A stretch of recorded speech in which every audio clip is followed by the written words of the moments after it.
Hello guys, welcome sa ating channel Autobox Cartronics. May repair tayo ngayon na cluster ng Toyota Innova. Ang problema kasi nito is nawala yung RPM at saka fuel gauge. Pero ito, bigay ko sa inyo na tips and ideas kung paano to i-repair. At saka paano din matisting yung kapasitor na may problema na. Weak na yung kapasitor. Sa mga baguhan dyan or walang ganito, alis kita ko sa inyo.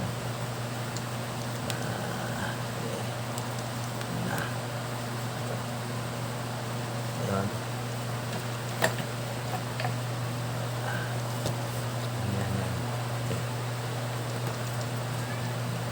Kita ko sa inyo paano natin ititest yung capacitor using our ESR meter. Ito tester capacitance ng ang purpose nito yung ESR tester is pang capacitor lang talaga. Makikita natin dito kung weak na ba yung capacitance ng capacitor. Okay. Dito natin i-test ngayon. Diyan natin ang supply para check natin. Ang advantage dito ng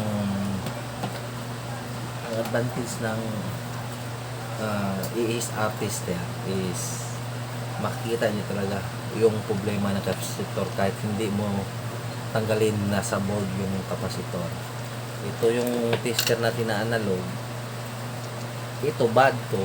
Pag ito ang bad, mag-discharge pa rin yung capacitance niya using your normal na tester natin. Kaya ito ang pinaka-the-best ating gamitin. Itong ESR meter tester. Ito natin malalaman kung bad na yung capacitor or hindi. Or shorted. Sa zero na natin. Okay.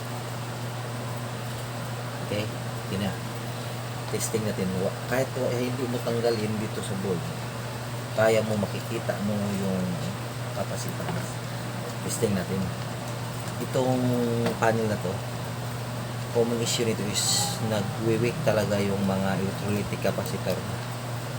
Ito, iti-testing natin at ipapalitan natin to ang mga sira nito. Okay. Number 1, check natin tong capacitor na to na 35 volts 10 UF microfarad. Kita mo, wala nang capacitance tong tester na to. Nasa bad, bad, compare at saka good. Pag nasa bad na, kailangan palitin na tong capacitor na to. Nasa bad na yung needle natin, nasa bad na. Pag nasa compare to, okay pa yan. Kaya pa yan, working pa yan, pero hindi na magtatagal yan. Nasisira din yan. Pag nasa bad na, palitin na talaga ng capacitor na to. Ano? Bad na. Wala nang kapasita to. Nasa bad na. Ang needle natin nasa bad na, hindi na susugod. Testing natin tong 35 volts 330. Yun. Kaya kita niyo yung needle nasa good. Itong needle nga nasa good pa ang capacitance. Meaning good pa itong capacitor nito. Nasa green pa. Good. Itong 16 volts 100 microfarad. Ito compare na to. Working pa naman to pero siguro mag-aabot pa to ng ilang taon saka to magbibigay. Saka to masisira. Hindi pa man masyado may kapasitan pa itong 35. Hindi na natin palitan ito muna yung mga bad na talaga. Itong 35 volts na rin na 10 UF. Ito bad na talaga to. Wala nang capacitance, hindi na gumalaw yung needle natin. Kita niyo. Yung needle natin hindi na gumalaw. Nandito na. Kahit bad, wala. So meaning, wala na itong kapasitan. Sira na talaga to. Itong isang 35 tenure. Yun. Compare siya. Okay pa siya. Pero weak, sobrang weak na talaga. Mahina ng kapasitan ito. Kasi, hindi na maabot ng gitna. Malapit na. Sira na to. Itong 116. No good. Itong 116 ng isa. Good. So, tatlong sira natin. 35 volts 10 UF. Kadalasan ito ang nasisira. Ito ang papalitan natin. 35 volt. Wala naman tayong ganito na kapasitor. Yung ceramic type, yung mga alloy, papalitan natin ng market natin na kapasitor. Ayun na, bilhin mo na.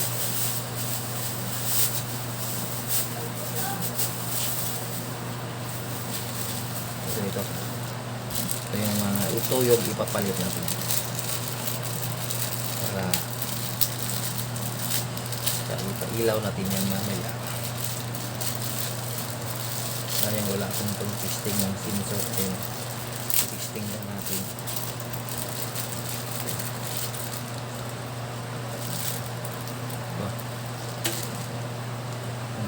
Ito yung 35 volts din. Okay, tatlong kailangan natin. So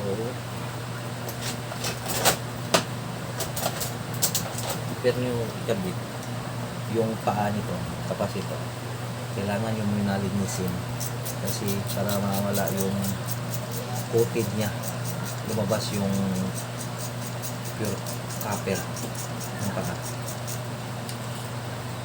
Okay, bago nyo ikabit. Basta pag kayo nakabit sa mga baguhan, dyan, pag hindi niya alam, dapat hindi ito mabaliktad kasi may positive at sa negative to. Tips ko lang para malaman nyo kung saan yung positive. May nakalagay na plus dito sa board, yan ang positive. Or pag nawala yan, itong kapasitor na to, saan yun? Ito, may black. Kita nyo yung black sa kapasitor, yung black niya, yung black, yan ang negative niya.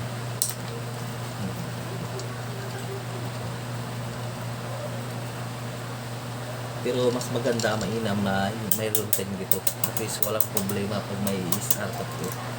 Hindi na kayo mahirapan sa kahit anong kapasitor. May mga data tayo dito, nga good pa yung kapasitan niya. 0.7, 0.9, yung bad nasa 35 na, 35, 16.8.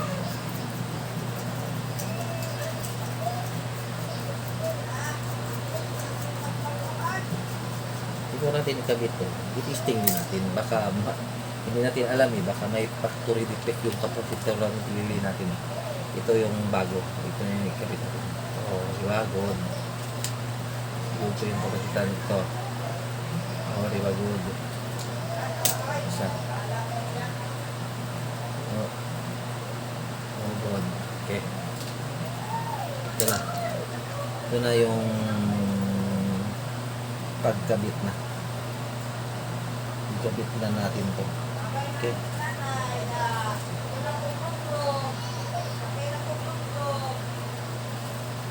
Okay. Tatanggalin muna natin.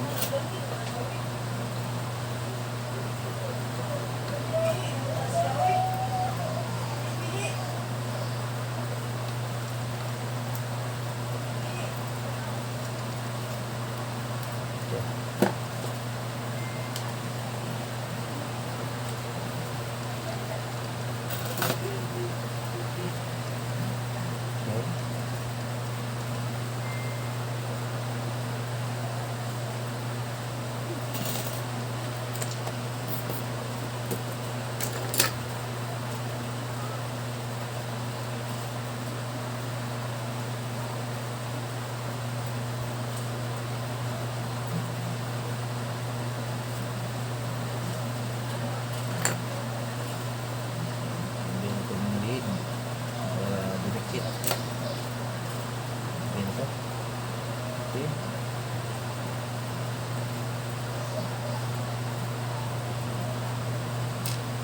Okay.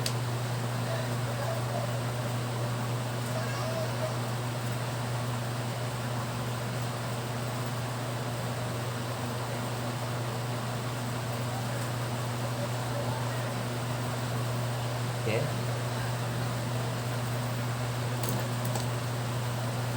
Ito papalitan lang natin yung mga limado na sutas.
May action na to, good working na to.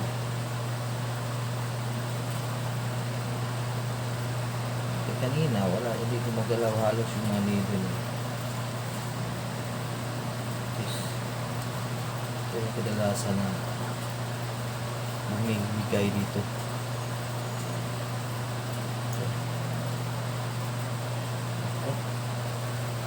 Tapos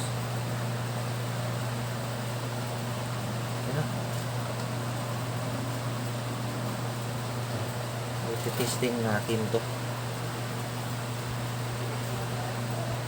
Okay, ang wire. Pakita natin ang wire. I-testing natin kung gumagana na ba ito.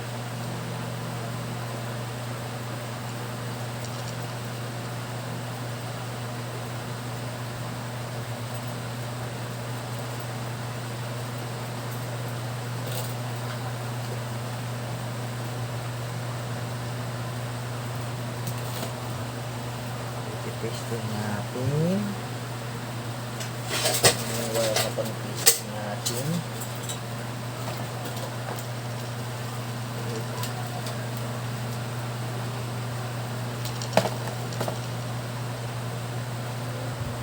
Ito na, pang-testing boss. Oo ha,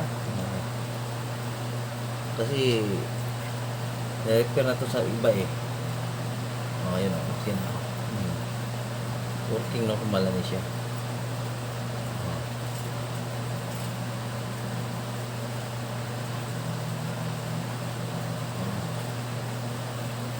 Tayo. Apply.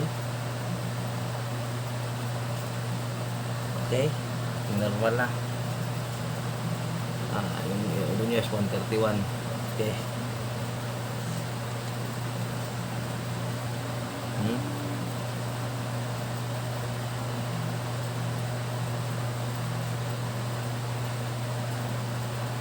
Tapos ating na yan.